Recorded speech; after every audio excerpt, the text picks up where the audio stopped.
What's up, folks? Welcome back to the channel. Boozer here. Thanks for stopping by. Hopefully, you guys are having a good day so far. In today's video, we're going to be talking about the brand new Folan Silverhart fusion. We're going to go over the schedule and we're going to be talking about the best, most efficient way to complete this fusion if you guys are interested in going for him. I apologize that this plan is a little bit late. I have been feeling a little bit under the weather, so I took a little bit of extra time just to get some rest. But better late than never. All right, so let's talk about Folan here a little bit. We did do a showcase video on this guy, and I gotta say that I was kind of impressed. I was kind of impressed, but at the same time, kind of disappointed. Based on his kit read, it reads really, really well. He functions more or less about what you expect, but I feel he falls short a little bit in some regards. So let's talk about his kit here real quick. He's a damage dealer for the Sylvan Watcher. So if you don't have very good damage dealers, he could be very helpful for that faction, just to clear faction wars and all that. Just under 1600 base attack, which is really solid. He's got an A1 triple hit here. Each hit has a 50% chance of increasing the duration of a random debuff on the target for one turn. Keep in mind that it says a random debuff, so it's not all random debuffs. So this, can get not as much value depending on which debuff it lands on. Obviously, if you're trying to extend Geomancer's HP burns, then this is going to be a very high value. His A2 on a 3-turn cooldown, you get 20% damage from books. It's a double hit AoE. You want to see these nowadays. Deals 10% more damage to each enemy for each debuff on them. Now, this is going to make him, a little bit more valuable in areas where you can stack up a lot of debuffs very, very quickly, or in prolonged fights where debuffs can stay on over and over again, especially with his A1 extension. He also ignores unkillable and block damage with his ability. Now, unkillable and block damage are pretty prominent nowadays in Arena, so this is a pretty high value ability, especially the unkillable part. His A3 is a single target, double hit. The first hit places decreased defense, and the second hit places block passives. He also applies a debuff spread, taking all the debuffs from the target and placing them on all enemies. Finally, he attacks all enemies one time. This attack will ignore 20% of each target's defense. So he effectively triple hits one enemy, and then he AoE attacks everybody once. This is a pretty cool ability, and I think this is probably one of the best things about his kit. Obviously, this part is very strong, but this part is very good also because of the block passive skills. Lastly, his passive here for each Sylvan Watcher on the team, including this champion receives 10% less damage from AoE attacks, and ignore defense effects are 10% less effective. So he has a flat 10% coming into the round because he's a Sylvan Watcher. Whenever this champion attacks, also has a 30% chance to turn weak hits into normal hits. This chance increases by 10 for each debuff on the target. This gives you a little bit more consistency against weak hits. Not a bad passive, but not broken in any way. Lastly, he does bring attack in all battles. Generally, I think very good champion. He definitely excels in faction wars.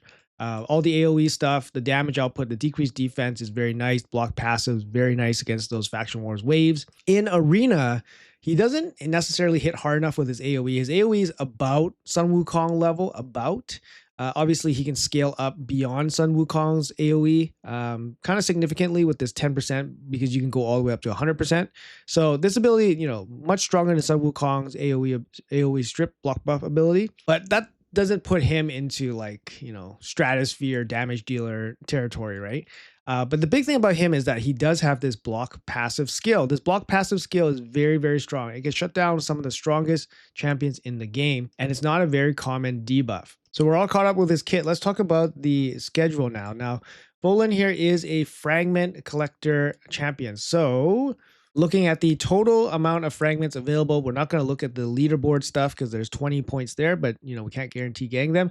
So from the total, we actually have 130 available. So 130 fragments available, which means we can skip 30 if we plan to do every single event, for example, after skipping the 30. So let's start off on day one. So today's day one. We have Fire Knight, we have Champion Training, and that's pretty much it. So if you guys have extra energy, I would save the energy until tomorrow when this first Gear Hunter opens. When the Gear Hunter opens, then spend all your energy on the Fire Knight, on campaign training or whatever, so that you guys can, double dip, triple dip. Right now, just spend your daily energy or any energy that's going to expire in the Fire Knight. Or champion training if you guys want to do that, if you guys are low on training. It's a training tournament, so books, ascensions will count also. So it might be a good time to throw some books into some champions. If you guys are really, really short on, chickens and leveling, that's an option for you guys. We have our first Summon Rush. That's going to be happening tomorrow. We did go over the Summon Rush progressive event that will be happening alongside that first Summon Rush.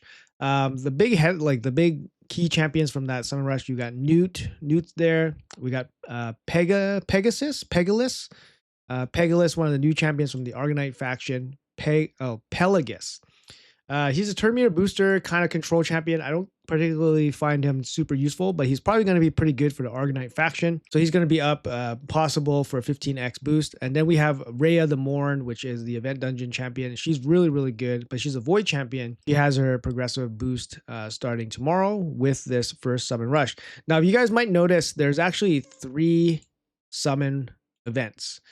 And that's going to be a big talking point in this schedule. But let's first quickly go over some of the business as usual stuff. So first of all, if you guys are doing these types of tournaments, you guys are looking at about 2,200 points if you guys are doing level 20. So do level 20 if you guys want to be efficient with your energy. If you guys are doing hard 10, increase this total by about 15%. So you're looking at about 2,600 energy to finish off one of these tournament events. For the gear hunters, generally speaking, they're about 5K to 5.5K to finish. If you're doing level 20, it's going to take about 5K. If you're doing hard 10, it's going to take about 5.6K energy. Now, what is actually kind of beneficial right now is that we do have the event dungeon open. If you guys didn't know, the event dungeon is the most efficient way to complete these gear hunter events, not tournaments, gear hunter events.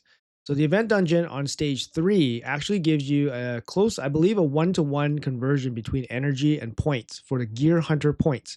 So if you're really, really strapped on energy, you can jump into the event dungeon, do level 3, so you can maximize your points per energy. But keep in mind that the event dungeon level 3 is not going to give you anything usable, but you can at least maybe farm some food along the way. So you're not, fully wasting everything. And you're getting silver and stuff like that, but you're not getting any gear from level 3. So keep that in mind. Keep that little strategic tip in your back pocket, just in case you guys are really, really struggling for energy to finish off these gear hunter events. After that, we have arena takedown. These are gimmies. Again, 2250 for this spider tournament. It's going to line up a little bit with this first gear hunters. So if you want to finish off the Fire Knight in the first gear hunters and then try to do as much as you can in the spider in that gear hunters as well, that's pretty good value, right? That you got the double dip opportunity. You could even have a triple dip opportunity because you have the training event, spider, and then gear hunter all together on the last day. So that's all possible. After that, we have the gear enhancement events. We have 3 of these. These are pretty standard stuff.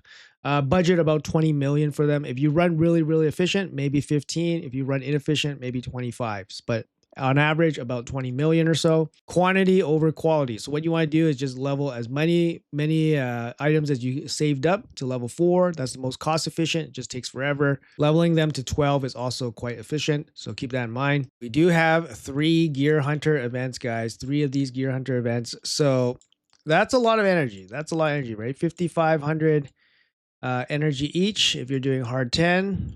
So that's a lot of energy, guys.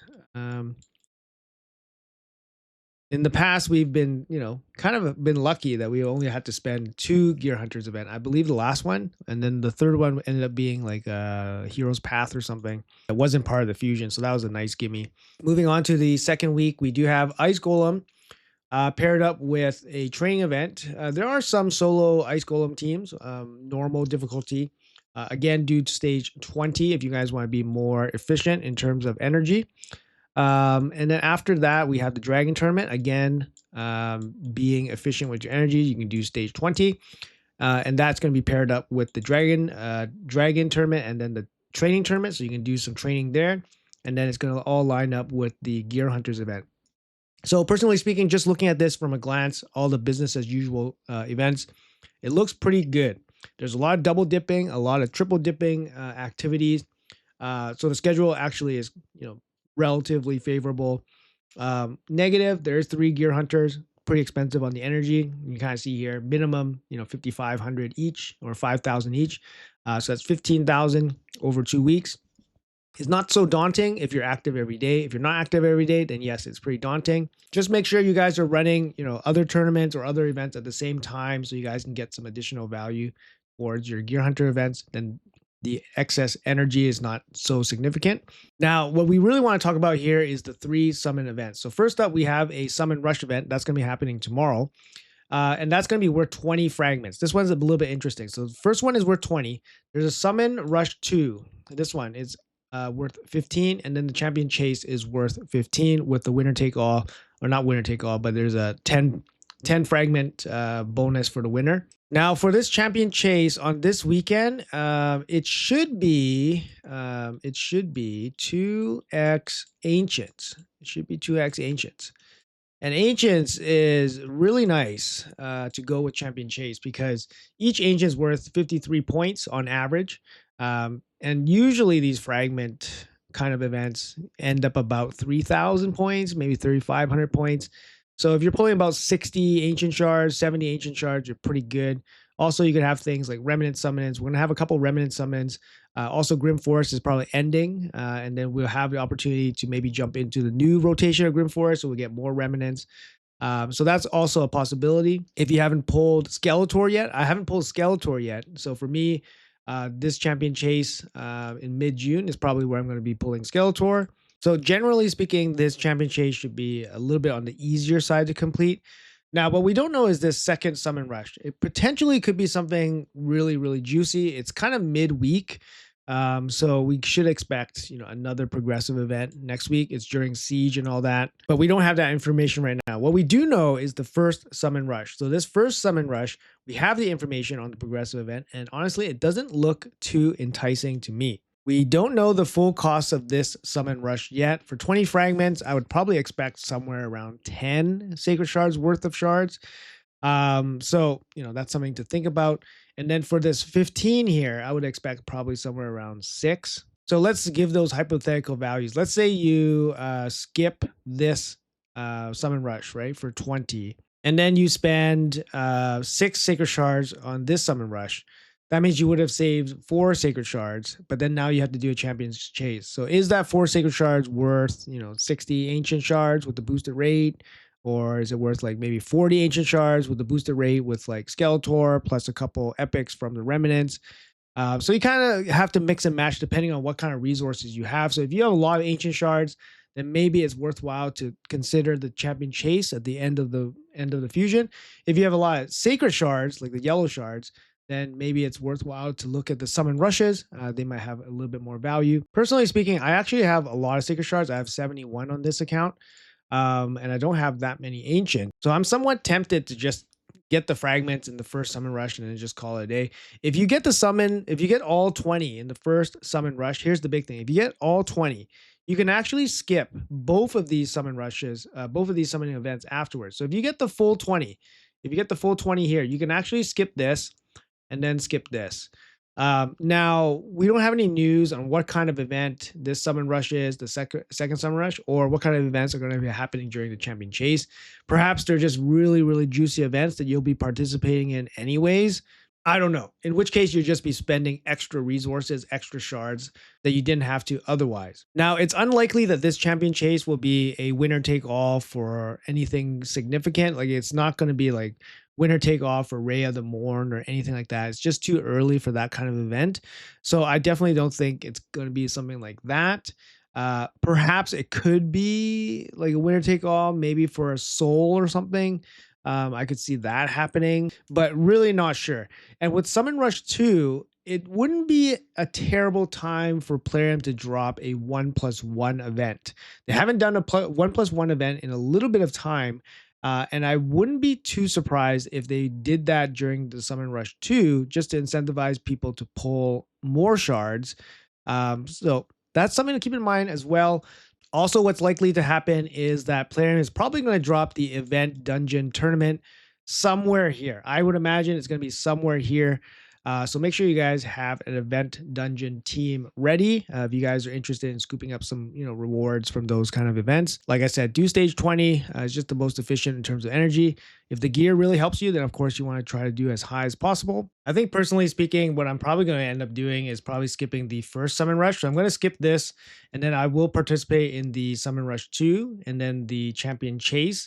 And then we have 10 extra fragments that we can skip in other areas if we want, or just use those as just in case fragments, in case I miss anything. I'm a little bit snake bitten after missing Masahiro last time by 5 fragments. I have no idea where I missed those 5 fragments from. So it's always good to have a little bit of extra insurance. But if you guys want to participate in the first summon rush so you guys can get ahead of everything, and that gives you the opportunity to skip both of the summoning events afterwards, by all means, I think that's a very viable strategy. I just think that the Summon Rush 2 and the Champion Chase will probably have some pretty high incentives in them to get people to spend their shards, considering that it seems like a very logical play to do the first Summon Rush and then skip the next 2. But I think Plarium has some other ideas up their sleeves to get us to participate in those back end summon events. So just something to keep in mind, guys. Like I said, 2x ancients most likely coming for that champion chase also gives a very strong incentive. Let me know in the comments below what you guys are planning to do. What do you guys think of Folan Silverhart? Let me know in the comments. Appreciate you guys watching until the end. Have a great day and see you guys in the next video.